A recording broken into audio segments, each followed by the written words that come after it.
Right then, this is a walk around video for a Honda CR-V 2.2 EX diesel. 2013 car with 54,000 miles only on the clock. Comes with a lovely service history, fully serviced all the way through and in absolutely fantastic condition. Front of the car completely clean, clear lenses and no cracks or condensation in them. Bonnet, can't see a stone chip anywhere on there at all. It's absolutely stunningly clean. There will be one, bound to be, but there we go. Near side of the vehicle, just completely smooth in the panels. Sorry, it's a bit cold this morning, my hand's a bit shaky. Near side front alloy, the one that should take all the bashing and shows virtually nothing at all. Worth pointing out, this car, we did a pre-delivery inspection and service on it. Looks like it's had brand new discs and pads fitted very recently, all round, so a major thing done. Near side alloy, lovely again, but it is so clean and crisp in the panels. Around the off side of the car, driver side. Again, fantastically smooth, wonderfully clean. Offside of rear alloy, again, beautiful condition. The remaining panel works virtually without a blemish. It's one of the cleanest CR-Vs you're going to see anywhere at any age or mileage. It's absolutely lovely. Let's come to the back of the car now. Massive boots on the CR-Vs, very nicely finished and in very, very good condition. Let's come to the back of the car now. These wide opening rear doors. Front seats are set for me and I'm over 6 foot tall, and you've got virtually limousine-like legroom in the back. Leatherwork for a car that's a predominantly family car is in fantastic condition and far, far better than most you'll see. Let's come into the front now. Again, wonderfully clean and tidy. Footwell area is lovely. There's a full set of original Honda mats in the car, by the way. Passenger seat there, again, in very, very nice condition. So finally, just to come in the driver's side, again, really, really clean and tidy. Footwell area is again very nice, and driver's seat, one that should show all of the wear, shows very, very little at all. Finally, inside the car now, as always, I have the engine running through the section so the dashboard can be seen illuminated, and the dashboard again is in just fantastic condition, looks absolutely as new. Sat nav, you can see, working perfectly. By the way, that doubles up as a DVD player. I know that for a fact because mine is exactly the same as that. As long as you're there with the handbrake on, you can pop a film in where the CD goes and watch films, because I watched a Christmas film with my daughter last night in ours. But all working, sorry, go back to it, as it should. If I pop the car into reverse, yeah, that lovely clear gridded parking camera, all working exactly as intended. But it is absolutely superbly clean in here. Go up to the main dash binnacle. So the only light on there currently is for the fuel light. 54,817 miles recorded. And it is in simply superb condition in here.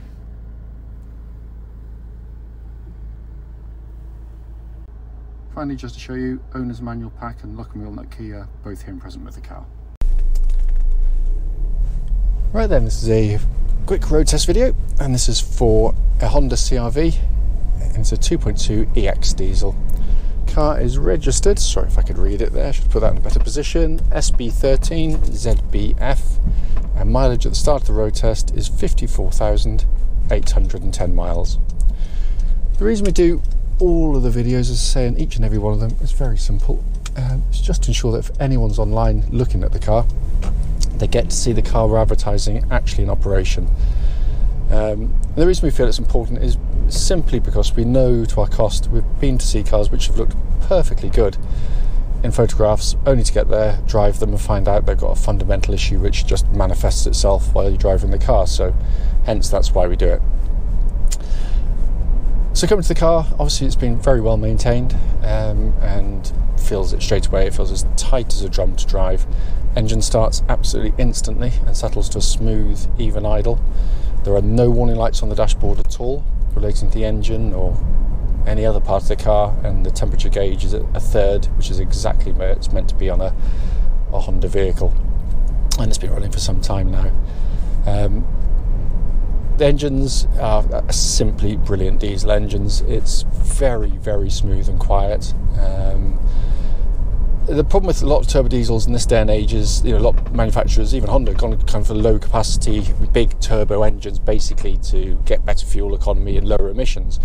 Problem is they can't hide their lack of capacity sometimes. So like now, when I'm just tootling on just above 1,000 RPM in a 1.6 or some of its competitors' cars, they can feel quite lethargic. You've got to get the turbo up and going. Whereas these, even from the lowest of revs, pull with a real natural luster, and then the turbo picks up as well. It's you really feel a difference. It's the capacity does make a difference on them. Also, unlike the turbos where you get a sudden rush of power and then it dies away, these keep revving. You put your foot down and it just keeps going, and it does it so smoothly and quietly. It's a beautiful, beautiful engine to use day in, day out. It's a gorgeous engine. Engine feeds through into the clutch and gearbox. Clutch on the car is absolutely perfect. Bite point where it's meant to be, and it's lovely and smooth and slick in operation. Bite point, again, spot on as well, if I haven't already said that. The gearbox, gear lever mounted up nice and high here, 6-speed box as you'd expect. And it feels, in terms of actuation, precision,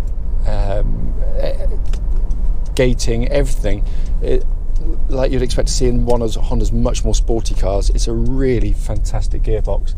I know a lot of manufacturers think that SUVs need to be kind of, I don't know, almost feel truck-like, but this is so nice. The whole car is very car-like, but this gear change is absolutely superb. They put a lot of effort into it, and that feels exactly as it would have done when it was new.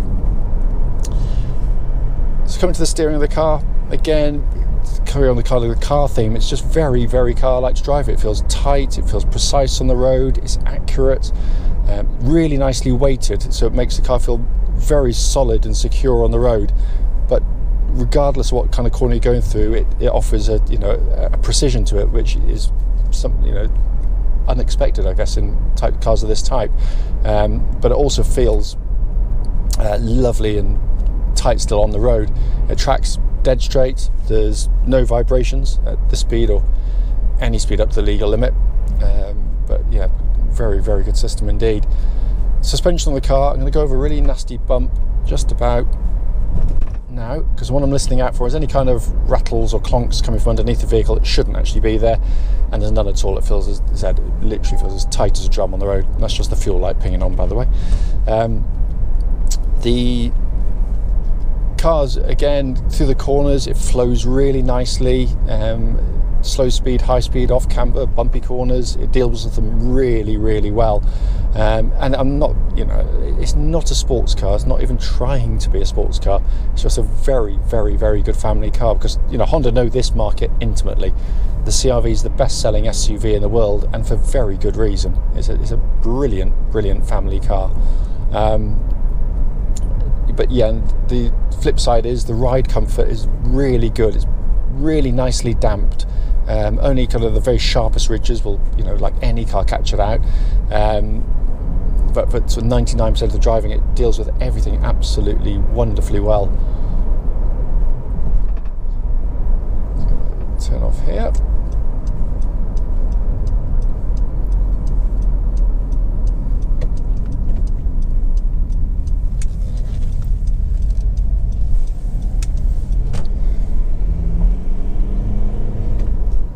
Give the brakes a bit of a thump when I just straight make sure no one's directly behind me. In fact, I'm going to be very careful, because I just realised my wife's driving behind me in her CR-V, so I'm just going to give it a good shove. Really good brake pedal on the car. The brakes look fantastic underneath when we did the service and the pre-delivery inspection, so that comes as absolutely no surprise. So coming inside the vehicle, they are brilliantly built cars. It's long been a kind of a pet hate of mine. The motoring magazines always doing the same thing. They laud the same manufacturers as being, the best built, all those kind of stuff. But they seem to misunderstand that build quality isn't necessarily the materials used. It's how you put those materials together. Honda are genius at this kind of stuff. All this stuff here, yeah, it's hard plastic, but it's the stuff that you spill things on, drop things on, all that kind of stuff you use more regularly. So it's actually really hard wearing, but incredibly practical as well. If you nudged forward, that would help me a little bit. Upper sections, you know, softer plastics. It's a lovely mix, and they, as I said, they absolutely bolt it together absolutely wonderfully well. It's, you know, it's a fantastically constructed car. It's also a lovely place to sit, because you get, obviously you're elevated, so you're getting really good visibility being up high, but you can see the bonnet there. You've got these massive wing mirrors on the car, give you really good sort of confidence in the lane on the motorways and on main roads. And then the dashboard architecture itself, again, lends itself to just being very, very simple and easy to operate. It's laden with equipment, and yet it's very, very, very simple to use. You've got big screen sat-nav, all working exactly as it should, as you can see there. Dual zone climate control system, which when in the warm workshop earlier on, put the air conditioning on, it's lovely and cold. So all working as it should, and you can have different temperatures side to side with those if you so wish. As I always say, it's the little things that Honda do so well. When you press the buttons and turn knobs, they've just got a lovely feel, kind of rubbery, precise action to them. Really nicely done. The dash binnacle in front, simple, easy, legible dials, really nicely presented as always by Honda, and just not too much information where you're distracted when you just want basic information to so you can get your eyes back on the road. Steering wheel, leather bound, feels absolutely new to hold. All the functions, cruise control, all working exactly as they should.